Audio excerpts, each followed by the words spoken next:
శుక్లాంబరధరం విష్ణుం శశివర్ణం చతుర్భుజం ప్రసన్నవదనం ధ్యాయేత్ సర్వవిఘ్నోపశాంతయేత్ శాంతాకారం భుజగశయనం పద్మనాభం సురేశం విశ్వాకారం గగనసదృశం మేఘవర్ణం శుభాంగం లక్ష్మీకాంతం కమలనయనం యోగిహృజ్జానగమ్యం వందే విష్ణుం భవభయహరం సర్వలోకైకనాథం. గురుర్బ్రహ్మ గురుర్విష్ణు గురుర్దేవో మహేశ్వరः గురుర్సాక్షాత్ పరం బ్రహ్మ తస్మై శ్రీగురవే నమః. ఈ ప్రేరణకు కారణమైనటువంటి గురుదేవులు బ్రహ్మశ్రీ చాగంటి కోటేశ్వరరావు గారి పాదపద్మాలకు సముక్తిపూర్వకంగా నమస్కరిస్తున్నాను. బ్రహ్మాండ ప్రాణాంతర్గతంగా శ్రీకృష్ణ యుధిష్ఠిర సంవాద రూపంలో చెప్పబడినటువంటి ఏకాదశి మహాత్మ్యాన్ని గురించి తెలుసుకుందాం. ఈరోజు వైశాఖ మాసంలో కృష్ణపక్షంలో వచ్చేటటువంటి ఏకాదశి ఏదైతే ఉందో దాన్ని అపర ఏకాదశి అని చెప్పి పిలుస్తారు అని చెప్పి మనకి ఈ పురాణాంతర్గతంగా చెప్పబడుతోంది. దాని యొక్క మహాత్మ్యాన్ని గురించి అడిగినప్పుడు శ్రీకృష్ణుల వారు ఆ యుధిష్ఠిరుడితో చెప్తూ ఉన్నారు. ఏకాదశి పాలనం చేయటం అనేటటువంటిదే సమస్త పాపాలని కూడా హరింపజేసి పుణ్యాన్ని ప్రసాదించేటటువంటిది. అయితే ఒక్కొక్క ఏకాదశికి ఒక్కొక్క రకమైనటువంటి ప్రత్యేకతని మనకి ప్రామాణికంగా మనకి చెప్పడం జరిగింది. ఈ వైశాఖ మాసంలో కృష్ణపక్షంలో వచ్చేటటువంటి అపర ఏకాదశి యొక్క మహాత్మ్యము, దీనివల్ల కలిగేటటువంటి ప్రయోజనము గురించి శ్రీకృష్ణ పరమాత్మ యుధిష్ఠిరుడికి చెప్తూ, బ్రాహ్మణహత్య, గోహత్య, భ్రూణహత్య, పరనింద, అలాగే అసత్యవాదము, తప్పుడు సాక్ష్యాలను ఇవ్వటం, లేదంటే కనుక అక్రమంగా ఎవరితోనైనా సంబంధాలను కలిగి ఉండటం, అలాగే దంభాన్ని ఇతరుల దగ్గర ప్రదర్శించి తన యొక్క వివేకాన్ని కోల్పోవటం, అహాన్ని పెంచుకోవటం, అలాగే కేవలం ధనం కోసం శాస్త్రాన్ని అమ్ముకోవటం, లేదంటే ఆ శాస్త్రాన్ని ఎవరికైనా బోధించటం, ఇటువంటి ఘోర పాపముల కింద ఏవైతే చెప్పబడ్డాయో ఇటువంటి ఘోర పాపములన్నీ కూడా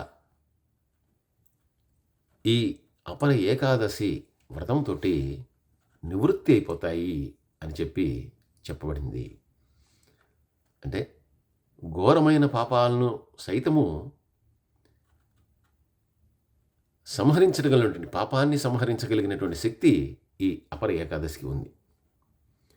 అందువల్ల మోసం చేసేటటువంటి వాడు, తప్పుడు సాక్ష్యాన్ని ఇచ్చేటటువంటి వాడు, తెలిసి తెలియనటువంటి మిడిమిడి జ్ఞానంతో ఇతరులకి శాస్త్రాన్ని బోధించేటటువంటి వాడు, అలాగే దొంగ వైద్యుడు, అంటే వైద్య వృత్తితో ఏ సంబంధం లేకపోయినా కూడా ఇతరులకి వైద్యాన్ని చేసి వారికి హానిని కలిగించేటటువంటి వాడు, ఇటువంటి పాపాత్ముల యొక్క పాపములన్నీ కూడా ఈ అపర ఏకాదశి వ్రత పాలంతో ప్రక్షాళమైపోతాయి. తప్పకుండా తన యొక్క యుద్ధధర్మాన్ని త్యజించి యుద్ధరంగం నుంచి వెన్ను చూపి పారిపోయి వచ్చేటటువంటి క్షత్రియుడు ఎవరైతే ఉంటాడో తప్పకుండా వాడు నరకానికి పోతాడని చెప్పి మన శాస్త్రాలు చెప్తాయి. అందుకే యుద్ధానికి వెళ్ళేటప్పుడు విజయమో వీరస్వర్గమో, అంటే జయిస్తే అవతల వాడి మీద జయించాలి, లేదంటే వీరమరణాన్ని పొందాలి, అలా పొందిన వారందరూ కూడా స్వర్గస్థులు అవుతారు అని చెప్పి మనకి శాస్త్రాలు చెప్తాయి. అయితే అలా వెన్ను చూపి పారిపోయి వచ్చినటువంటి వాడు కూడా, అంటే వారి పాపములు కూడా ఈ ఏకాదశి వ్రతపాలన ద్వారా ప్రక్షాళమవుతాయి. అలాగే ఇంకెవరికి, అంటే ఇంకే రకాలైనటువంటి పాపాలు చేసినటువంటి వారికి, అంటే గురువు దగ్గర నుంచి సకల విద్యలు నేర్చుకుని ఆ గురువుని దూషించేటటువంటి వాడు తప్పకుండా పాపాన్ని మూటగట్టుకుంటాడు. అటువంటి వాడు కూడా ఈ ఏకాదశి పాలన ద్వారా ముక్తిని పొందగలుగుతాడు. కాబట్టి కార్తీక మాసంలో నదీ స్నానమునకు ఏదైతే విశేషత, ఏదైతే పుణ్యము ఆపాదించబడ్డాయో దానికి 3 రెట్లు ఫలము ఈ అపర ఏకాదశి వ్రతపాలనం ద్వారా పొందగలుగుతారు.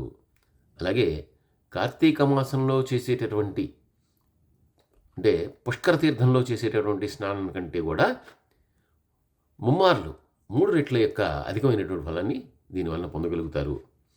అలాగే సూర్యుడు మకర సంక్రమణం చేసేటటువంటి సమయంలో ప్రయాగలో చేసేటటువంటి స్నాన ఫలితము, కాశీలో ఆ పరమేశ్వరుని యొక్క వ్రతాన్ని పాటించినటువంటి ఫలితము, గయలో విష్ణు పాదాల చెంత పిండ ప్రదానం పితృదేవతలకు చేసినటువంటి యొక్క ఫలితము, కేదార్నాథ క్షేత్రంలో దర్శనం చేసుకున్నటువంటి దర్శన ఫలము, బదరీనాథ క్షేత్రంలో చేసినటువంటి ఆ పూజాఫలము, సూర్యగ్రహణ సమయంలో కురుక్షేత్రంలో చేసినటువంటి స్నాన ఫలము, అలాగే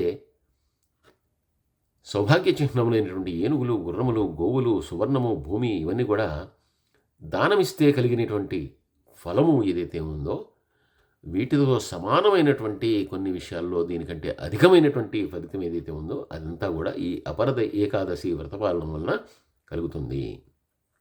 కాబట్టి ఒక్క మాటలో చెప్పాలంటే ఈ అపర ఏకాదశి వ్రతపాలనం అనేటటువంటిది ఒక పాపపు వృక్షాన్ని కూల్చేసేటువంటి ఒక గొడ్డలి వంటిది.